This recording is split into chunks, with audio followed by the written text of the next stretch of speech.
우리 사람들이 때로 이 삶을 살면서 한 번 이상 경험하게 되는 감정 중에 하나는 바로 수치스러움입니다. 이 수치감에 대해서 간단하게 정의를 하면 다른 사람들을 볼 낯이 없거나 또한 스스로 떳떳하지 못한 감정입니다. 그리고 이와 비슷한 감정으로는 우리는 창피함과 그리고 부끄러움 등을 말할 수가 있습니다. 그런데 여러분, 대다수의 사람들이 이런 수치감을 어떨 때 경험하게 되겠습니까? 주로 자신들의 실수나 또한 잘못들 혹은 죄와 마주쳤을 때 우리는 수치감을 경험하게 됩니다. 동양의 철학자였던 맹자는 이에 대해서 부끄러움을 모르면 사람이 아니다라고까지 말했습니다. 즉 사람과 짐승을 나누는 기준이 바로 이 부끄러움을 알고 있느냐 모르느냐에 달려 있다는 의미입니다. 그런데 여러분, 현대에 들어와서는 이 수치감에 대해서 어쩌면 크게 신경 쓰지 않는 것 같습니다. 오히려 이런 유튜브나 그런 SNS 등의 자신의 잘못된 모습들, 특히 죄라고 부를 수 있을 만한 모습들을 올리면서 사람들의 관심을 끌고자 합니다.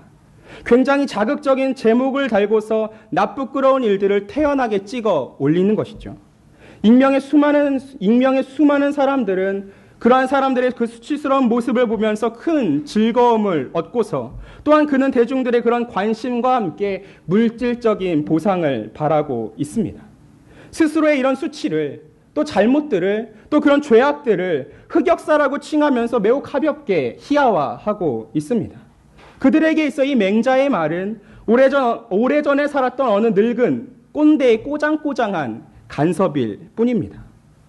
물론 서로가 즐겁게 말하면서 추억처럼 나눌 수 있는 가벼운 실수나 잘못 등도 있습니다.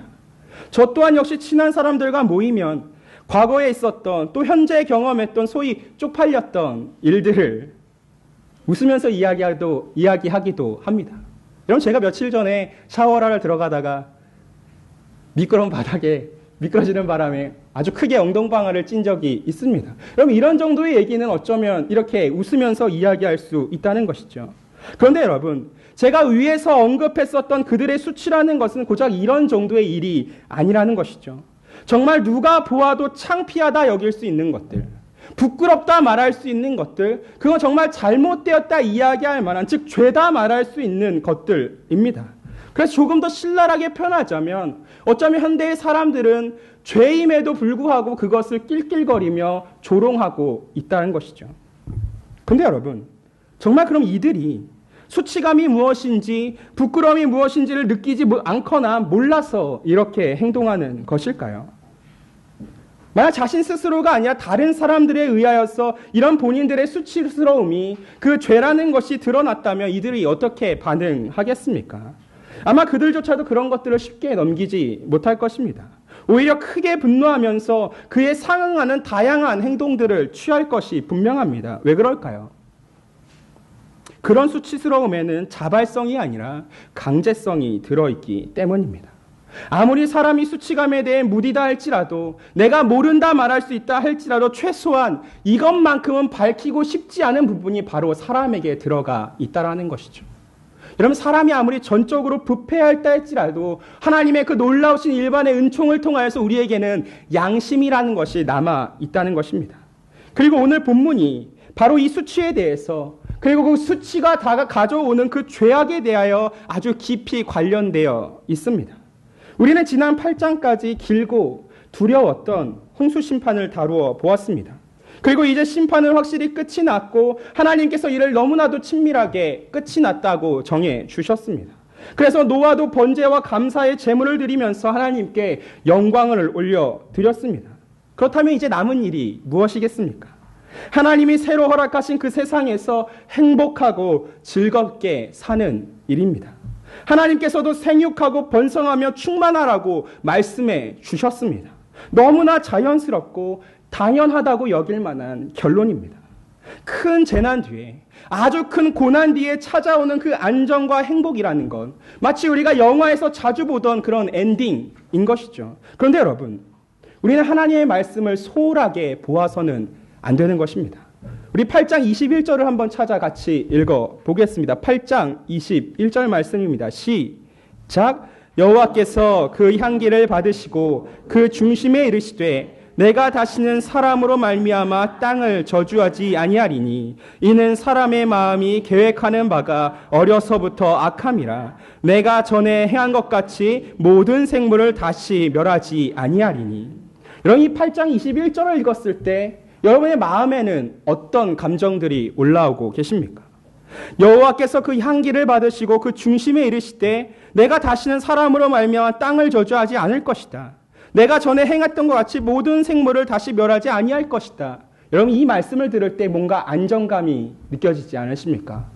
평안함이 느껴지지 않으십니까? 근데 여러분, 그 안정과 평안 속에 하나님이 숨겨놓으신 말이 무엇입니까? 사람의 마음이 계획하는 바가 어려서부터 악하다는 것이죠. 여러분, 이것을 갖고 있는 의미는 분명합니다. 아무리 노아가 당대에 완전하고 흠이 없고 하나님과 동행하는 자였을지라도 그 또한 죄인이었음을 하나님께서는 잊지 말라고 지금 경고를 주시는 것이죠. 여러분, 8장 이후에 새로운 세상이 되었습니다.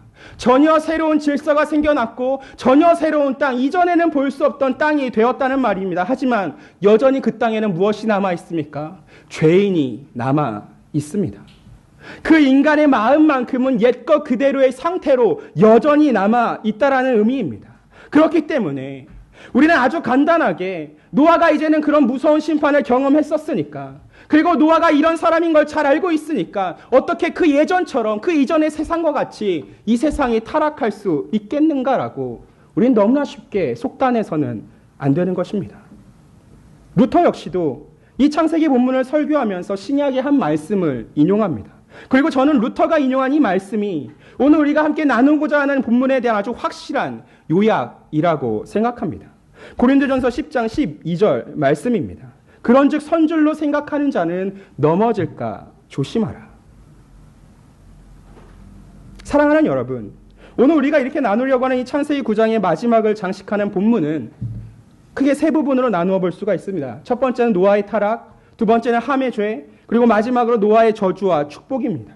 그리고 이 본문을 분명하게 이해하기 위해서 우리가 가져야 될 중요한 전제는 이 세 가지에 나누어진 부분들이 모두 다 함께 연결되었다는 사실입니다. 즉 노아의 타락을 시작점으로 해서 함의 죄가 드러나게 되고 이에 대하여 노아는 저주와 축복을 말하게 된다는 것이죠.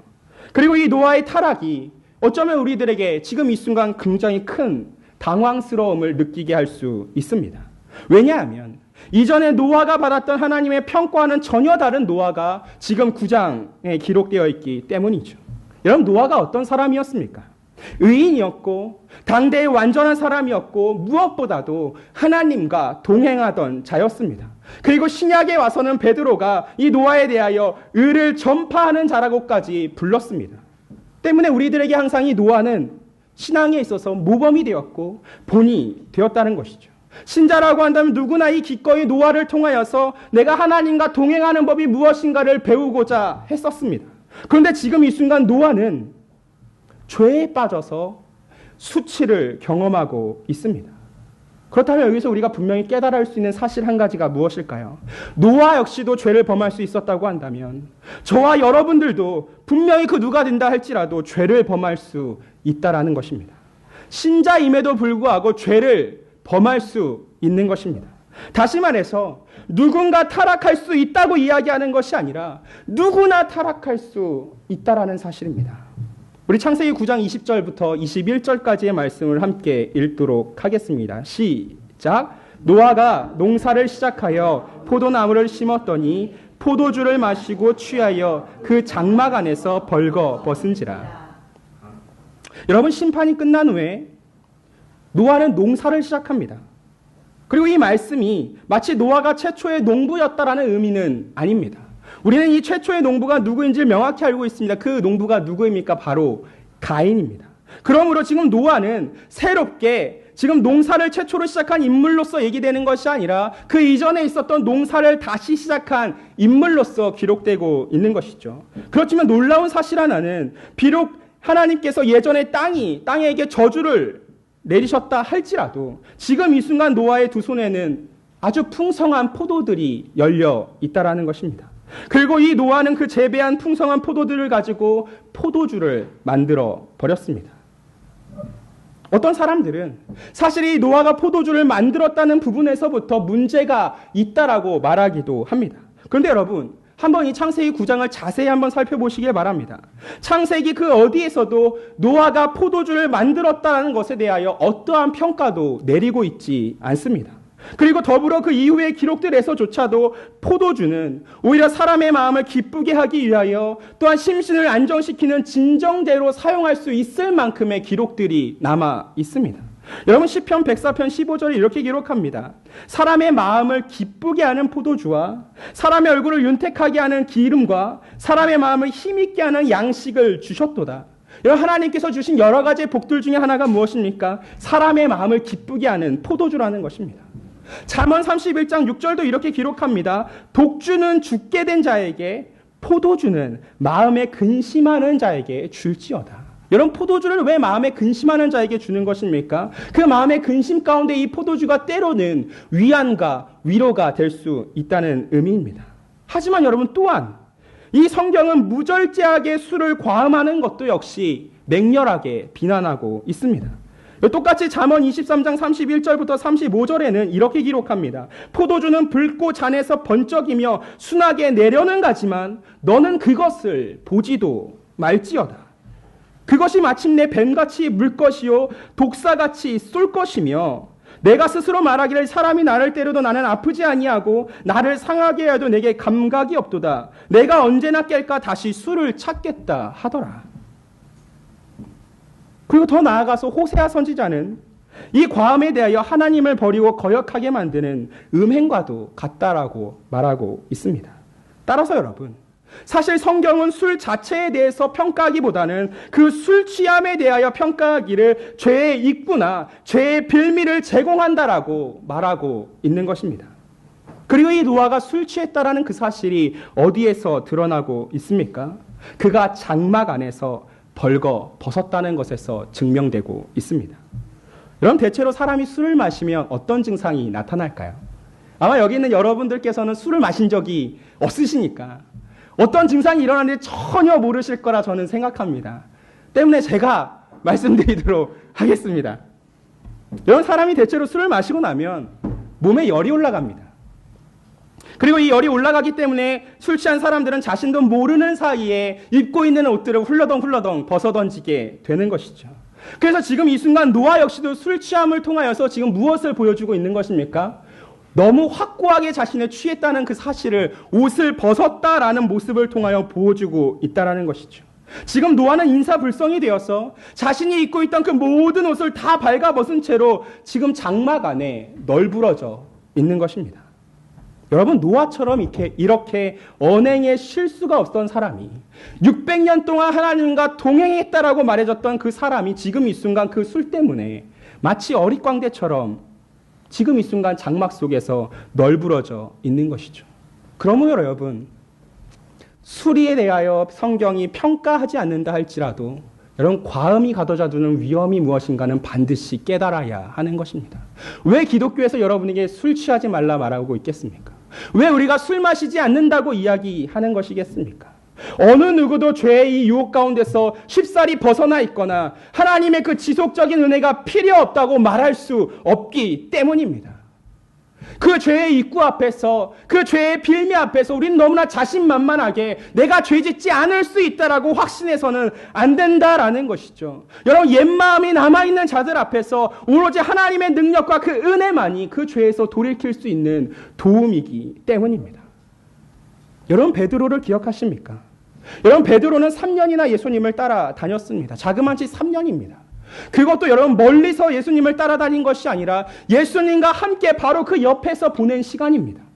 그의 마음 가운데 예수님을 끝까지 따라갈 수 있다는 자신감이 아마도 넘쳐났을 것입니다. 다른 사람은 몰라도 자신만큼은 예수님을 배신하지 않을 거라고 그는 확신했을 것입니다. 그런데 여러분, 우리가 성경에서 보다시피 베드로가 어떤 모습을 보여줬습니까? 마치 노아와 같이 그 죄의 문을 열어젖힌 채 크고 깊은 죄의 수치 가운데 빠져 버렸습니다. 예수님께서 이 베드로를 찾아와 조반을 먹이시며 3번이나 진문하시면서 그의 그 영혼과 육신을 세워주시지 않았더라면 여러분, 우리는 이 베드로의 마지막 그 생애가 어떠했을지를 충분히 짐작할 수가 있는 것입니다. 그러므로 사랑하는 여러분, 이 노아의 타락을 먼저 나누면서 우리의 머리와 이 가슴 속에 반드시 새겨 넣어야 할 말은 내가 할 수 있습니다가 아니라 나는 할 수 없습니다입니다. 여러분, 이 말을 너무나 손쉽게 자기 비하라고 이해하지 않으셨으면 좋겠습니다. 여러분, 내가 할 수 없습니다라는 이 말은 나의 그 오직 터무니없는 자존심과 나의 이 교만을 꺾으라는 말인 것입니다. 적어도 우리가 하나님 앞에 신자라고 말하는 자들이라고 한다면 우리는 부단히도 자기 부인을 해야 하는 사람들인 것이죠. 여러분, 하나님과의 동행은 600년을 살았다고 해서 끝낼 것이 아닙니다. 하나님과의 동행은 우리의 삶이 유지되는 그 마지막 순간까지 계속되어야 하는 것입니다. 그러므로 우리 스스로 이 죄와 싸울 수 있다고 생각해서도 안 됩니다. 우리 스스로 사탄과 대적할 수 있다고 착각해서도 안 된다는 것입니다. 여러분 스스로 내가 가장 건강하고 가장 준비되었다고, 이 신앙의 때만큼 내가 가장 강력한 때가 없다라고 여겨지는 그 순간조차도 우리는 하나님 앞에서 우리의 그 연약함을 인정해야 하는 것입니다. 만약 그리스도께서 우리를 대신하여 이 죄와 싸워주지 않으셨다면, 이 사탄과 싸워 승리해 주시지 않으셨다면 우리는 그들과 지금 이 순간도 여전히 싸울 수 없기 때문입니다. 그런데 여러분, 더욱더 놀라운 일이 무엇이겠습니까? 조심성을 잃어버린 이 노아가 저지른 그 죄가, 그 수치스러운 일이 이제는 노아를 넘어서서 그의 아들들에게까지 영향을 끼쳤다라는 사실입니다. 우리 창세기 9장 22절 같이 읽어보겠습니다. 시작. 가나안의 아버지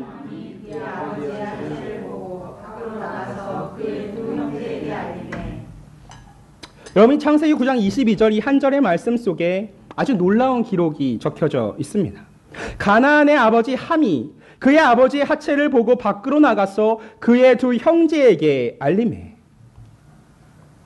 여러분, 이것이 얼마나 놀라운 기록인지는 사실 잘 쉽게 느낌이 오지 않습니다. 그리고 또한 이 22절이 갖고 있는 이 내용에 대한 해석들도 무척이나 다양합니다. 여러분, 분명히 이 함의 행동에 대해서 뒤이어 성경은 그의 행동이 죄다고 분명히 규정해주고 있습니다. 근데 여러분, 그 행동이 어떠한 행동이었는지는 사실 성경에서 정확하게 이야기해주지 않습니다. 그래서 많은 신학자들이 이를 어떻게 해석하는지에 대해서 매우 힘들어하고 있고, 그리고 난제라고 이야기하고 있습니다.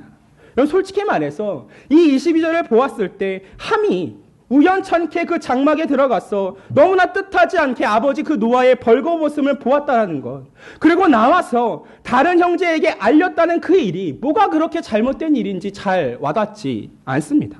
정말 노아가 그토록 크게 분노해서 이 함에게 그 저주를 내릴 만큼의 일이 맞는지 아닌지 쉽게 잘 판단하기 힘듭니다. 왜 그럴까요?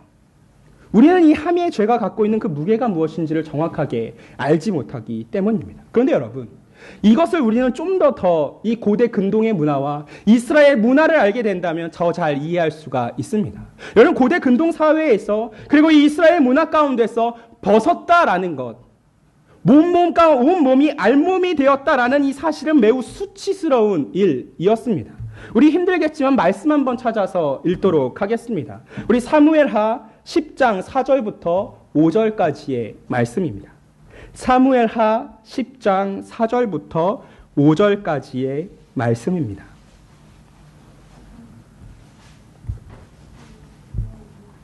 사무엘하 10장 4절부터 5절까지의 말씀입니다.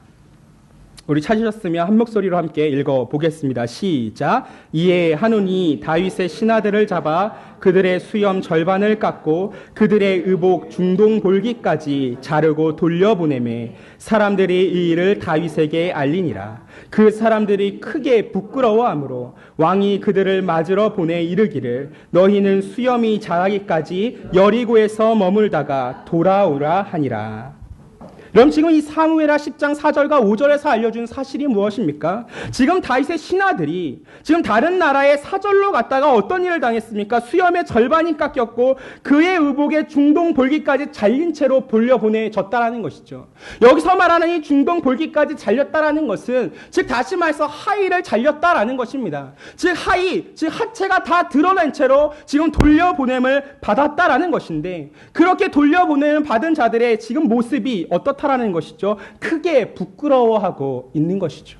그리고 그의 그 크게 부끄러움 속에서 다윗은 이들이 예루살렘 성으로 돌아올 것이 아니라 이들이 여리고성에 머물러 그 수치스러움을 수습한 이후에 돌아올 수 있도록 배려하고 있습니다. 왜 그랬을까요? 여러분 출애굽기에서 이 성기와 엉덩이의 구체적인 노출에 대해서 분명하게 금지하고 있기 때문입니다. 그리고 옷을 벗었다라는 것, 옷이 벗겨졌다라는 것을 아주 공적으로 불법이라고 규정하고 있습니다. 때문에 지금 이 10장 4절과 5절에서 이스라엘 사람들은 부끄러워하고 있고 수치스러워하고 있다라는 것입니다.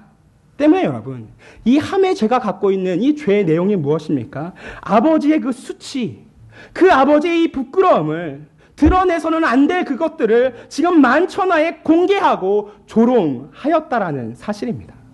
여러분, 한번 생각해 보시기 바랍니다. 여러분의 부모가, 여러분의 부모님을, 여러분의 자녀들이, 또 지금 이 순간 여러분의 자녀들이 여러분의 이 수치스러움과 이 부끄러움을 원치 않게 욕보인다라고 한다면 그것을 쉽게 용납할 수 있으시겠습니까?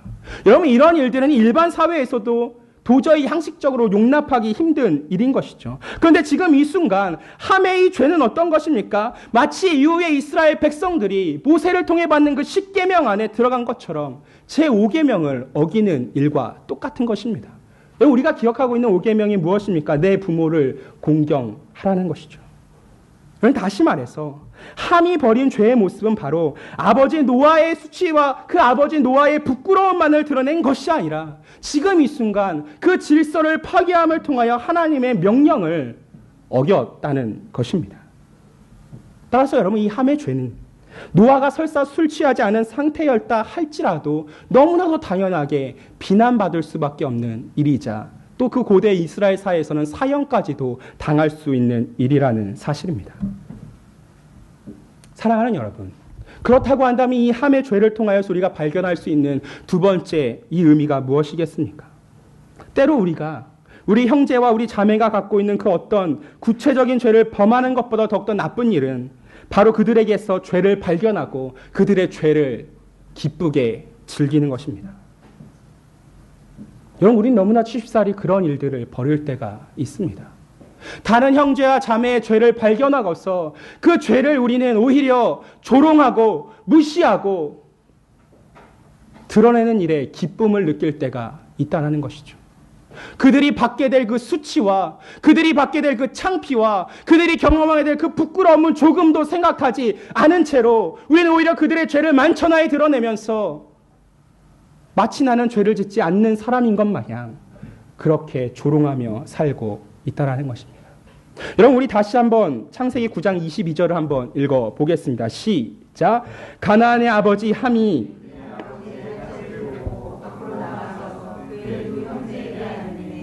여러분, 여기서 이 보고라는 단어는 라라는 히브리어입니다.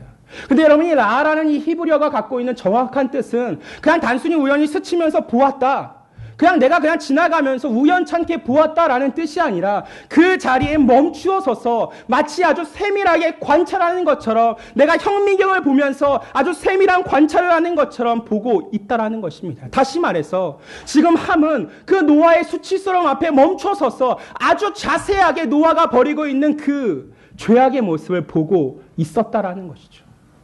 여러분, 우리도 이런 모습이 너무나 자주 있을 때가 있습니다. 여러분, 우리는 형제와 자매를 보면서 그냥 스치듯 바라보고 지나가는 것이 아니라 이 사람이 도대체 얼마만큼 잘못하고 있는지, 이 사람의 죄가 얼마나 수치스러운 죄악인지, 이 사람의 죄가 얼마나 참담한 것인가를 아무 말도 하지 않은 채 그저 낄낄대며 바라보고 있을 때가 있다는 것입니다.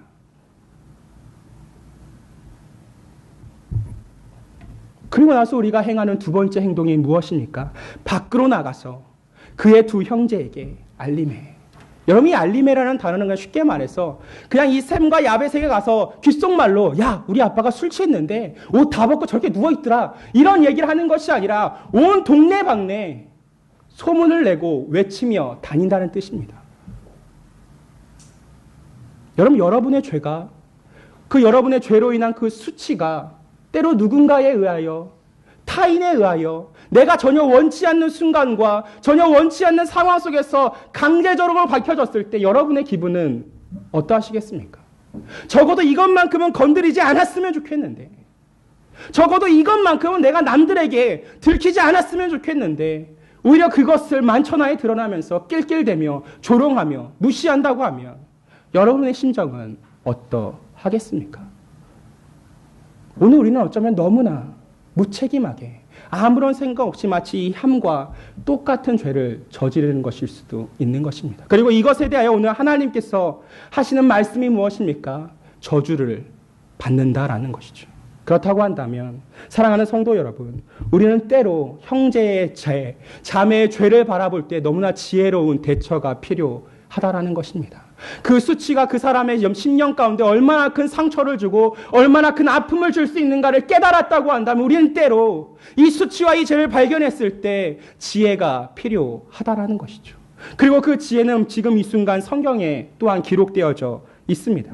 우리 말씀 한번 같이 또 찾아 읽어보도록 하겠습니다. 창세기 9장 23절입니다. 우리 함께 23절 읽도록 합니다. 시작. 셈과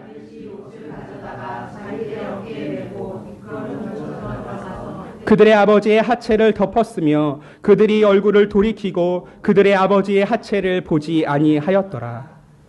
오늘 이 순간 함과 또 다른 형제들 셈과 야벳은 그 일을 듣고 나서 행했던 그 모습이 무엇입니까? 옷을 가져다가 자기들의 어깨에 메고 뒷걸음쳐 들어갔다라는 것이죠.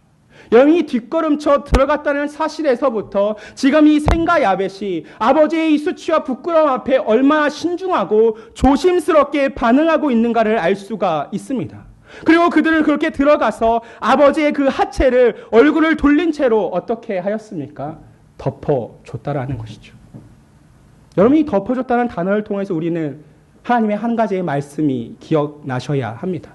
창세기 3장에서 아담과 하와가 죄를 짓고 난 그 이후에 하나님께서 그 죄에 대한 분명한 선포를 하시고 그 난 이후에 하나님의 아담과 하와에게 허락하신 은혜가 무엇입니까? 그들의 그 수치를 덮어주신 것입니다.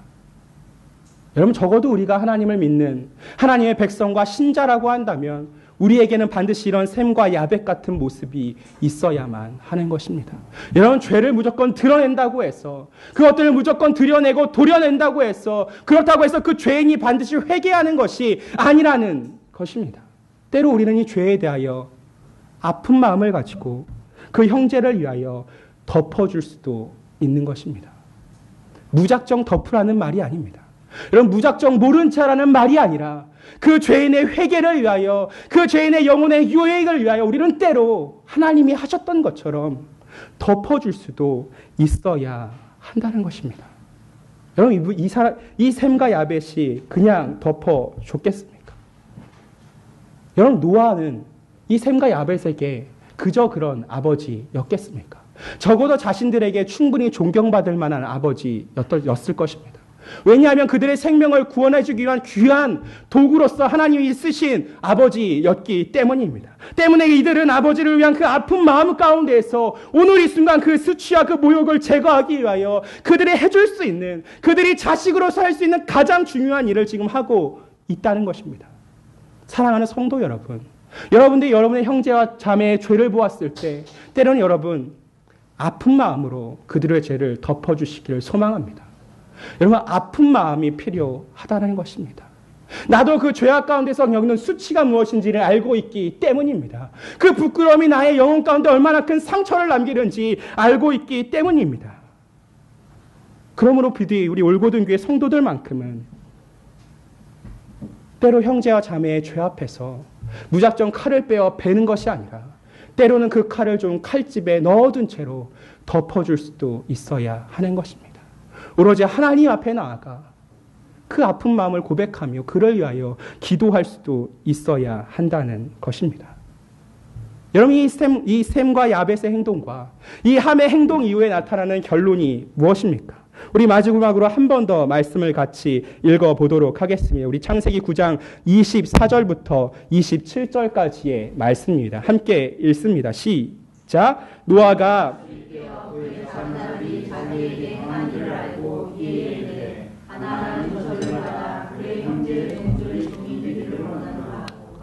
또 이르되 셈의 하나님 여호와를 찬송하리로다. 가나안은 셈의 종이 되고 하나님이 야벳을 창대하게 하사 셈의 장막에 거하게 하시고 가나안은 그의 종이 되게 하시기를 원하노라.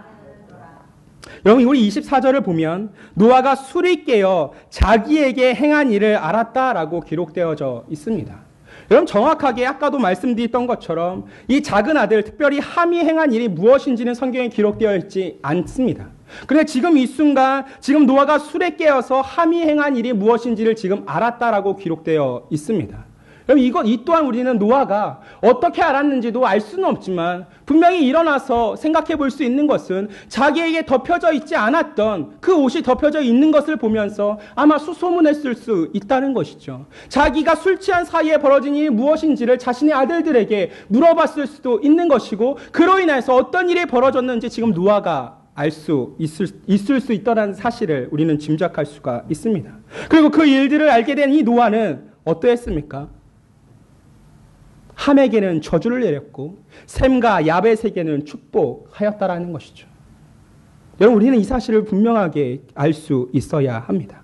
그런데 여러분 이 특별히 지금 노아가 내린 저주가 무엇인지를 좀 자세히 살펴보시기를 소망합니다. 우리 25절을 보게 되면 사실 이 죄악을 벌인 자는 누구입니까? 함입니다. 그런데 지금 이 순간 저주는 누가 받습니까? 가나안이 받고 있습니다. 여러분 이 가나안이 누구입니까? 우리가 나중에 창세기 10장에서 보게 되겠지만 함의 네 번째 아들이 바로 가나안입니다. 근데 여러분 이 왜 가나안이 지금 이 순간 함이 벌인 그 죄 때문에 저주를 받고 있을까요? 여러분 여기에는 놀라운 하나님의 놀라운 진리가 담겨져 있습니다. 즉 다시 말해서 지금 이 순간 함이 벌였던 그 죄가 이제는 대표성의 원리가 되어서 이후에 나타나게 될 나라들의 모습이 어떻게 되어갈지를 얘기해주고 있는 것입니다. 여러분 가나안이 누구의 아들입니까? 함의 아들입니다. 그리고 이 함이 벌였던 죄의 모습이 무엇입니까? 성적인 죄였고 그 성적인 죄를 통하여서 하나님의 명령을 어겼다라는 것입니다. 여러분 그리고 이것이 가나안의 대표적인 특징이 되는 것이죠. 여러분 우리가 알고 있는 가나안 민족은 어떤 사람들입니까? 매우 음란했던 사람들입니다.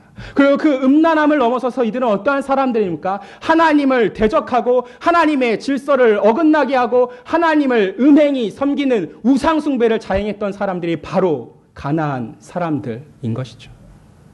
그러므로 여러분 우리는 이 저주를 통해서 때로는 두려움을 느낄 필요가 있다는 것이죠. 지금 이 순간 여러분들이 벌이는 그 함의 죄를 통하여서 어쩌면 나뿐만이 아니라 나의 후손들의 그 죄의 모습을 대표적으로 나타낼 수도 있다는 것입니다. 사랑하는 성도 여러분, 지금 여러분이 무의식적으로 짓는 그 죄의 모습이 지금 이 순간 여러분 옆에 앉아있는 자녀들에게까지도 영향을 미칠 수 있다라는 사실이죠. 물론 여러분 성경은 아버지가 씹었던 그 신포도가 어린 자녀의 그 이빨에게도 영향을 미치지 않는다고 말씀하시지만 그러나 여러분들의 그 죄악의 모습을 바라보면서 여러분의 자녀들 또한 그 죄인된 마음으로 기꺼이 그리고 자발적으로 그 죄 가운데 빠져들 수 있다라는 것입니다. 그래서 오늘 이 순간 노아는 함이 아니라 가나안을 향하여서 저주를 내리고 있다라는 것이죠. 하지만 여러분 우리는 또한 이 말씀 속에서 한 가지 위로를 얻을 수도 있습니다. 여러분 26절을 통하여서 뭐라고 이야기하고 있습니까? 셈의 하나님 여호와를 찬송하리로다. 가나안은 셈의 종이 될 것이고 하나님이 야벳을 창대하게 하사 셈의 장막에 거하게 하시고. 여러분 그러나 오늘 이 순간 그 하나님의 그 마음 안에서 정말 형제와 자매를 사랑하는 그 마음으로 또한 그들의 죄를 향하여 그 아픈 마음으로 주님 앞에서 제대로 행동하는 자들, 하나님의 사랑 앞에 제대로 반응하는 자들에 대하여 오늘 이 순간 노아를 통해 주신 하나님의 은혜는 바로 축복이다라는 것이죠. 그것도 어떤 축복입니까? 영원히 하나님을 찬송할 것이다라는 것이고 그의 그 놀라운 일들이 계속하여 창대하게 될 것이다라는 것이고 하나님께서 보호하시는 셈의 장막에서 거하게 된다라는 것이죠. 즉 다시 말해서 하나님의 놀라우신 그 보호와 인도하심 속에 셈과 야벳이 머물렀던 것처럼 우리를 역시도 머무를 수 있다라는 것입니다. 사랑하는 성도 여러분, 그렇다고 한다면 오늘 이 시간 우리 하나님께서 주신 이 본문 말씀 우리는 너무나 쉽사리 지나쳐서는 안 되는 것입니다. 여러분들은 지금 이 순간 어떠셨습니까? 한번 돌아보시길 소망합니다. 어쩌면 여러분들도 이 함의 죄와 똑같은 죄를 범하며 살지는 않으셨습니까? 그리고 그 죄 앞에서 오늘 하나님이 주시는 놀라우신 결과는 죄와 그 죄에 대한 저주와 축복입니다. 그렇다고 한다면 오늘 이 순간 우리는 이 말씀을 통하여서 결심할 필요가 있습니다. 사랑하는 성도 여러분, 하나님께서 여러분의 죄를 덮으셨다고 한다면, 그리스도께서 보혈의 능력 가운데서 그 여러분의 죄를 덮어주셨다고 한다면 오늘 순간 여러분도 때로는 여러분의 형제와 자매의 죄를 보았을 때에도 아픈 마음으로 덮어주실 수 있기를 소망합니다. 그것이 여러분과 여러분의 후손들에게 죄와 축복을 가를 수 있는 중요한 기준이 될 수 있기 때문입니다. 오늘 이 시간 이 말씀을 기억함으로 함께 주님의 축복을 누릴 수 있는 자들 되기를 간절히 소망합니다.